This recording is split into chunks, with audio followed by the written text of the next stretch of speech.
សូមបញ្ជាក់ជូនអំពីព្រឹត្តិការណ៍ថ្ងៃទី12ខែវិច្ឆិកាឆ្នាំ2025នេះនៅភូមិព្រៃច័ន្ទឃុំអូបីជាន់ស្រុកអូជ្រៅខេត្តបន្ទាយមានជ័យ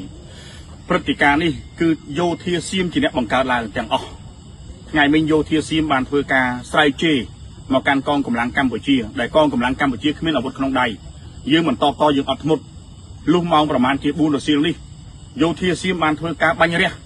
ជាច្រើនគ្រាប់មកលើប្រជាពលរដ្ឋស្លូតត្រង់របស់កម្ពុជាបានបណ្ដាលឲ្យប្រជាពលរដ្ឋម្នាក់ស្លាប់បាត់បង់ជីវិតនៅនឹងកន្លែងហើយ3នាក់ទៀតរងរបួសកំពុងតែសង្គ្រោះនៅមន្ទីរពេទ្យ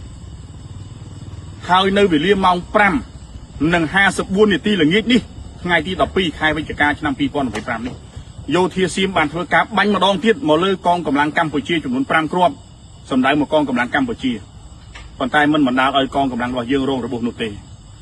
ទាំងអស់នេះគឺយោធាសៀមខ្លួនឯងជាអ្នកបង្កើតទាំងអស់យោធាកម្ពុជាកងកម្លាំងកម្ពុជាទាំងអស់មិនមានអាវុធនៅក្នុងដៃដើម្បីគោរពបទជប់បាញ់គោរពគោលការណ៍ប៉ុន្តែយោធាសៀមថែមទាំងបាញ់សម្លាប់បាញ់ប្រហារមកលើប្រជាពលរដ្ឋស្លូតត្រង់របស់កម្ពុជាដែលគ្មានអាវុធនៅក្នុងដៃនៅក្នុងភូមិព្រៃច័ន្ទឃុំអូបីជាន់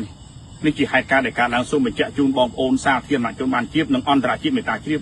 កម្ពុជាមិនមានការតបតអីទាំងអស់គឺអត់ធ្មត់ណាប៉ុន្តែយោធាសៀមជាអ្នកបង្កើតឡើងទាំងអស់នៅព្រឹត្តិការណ៍ថ្ងៃទី12ខែវិច្ឆិកាឆ្នាំ2025នេះ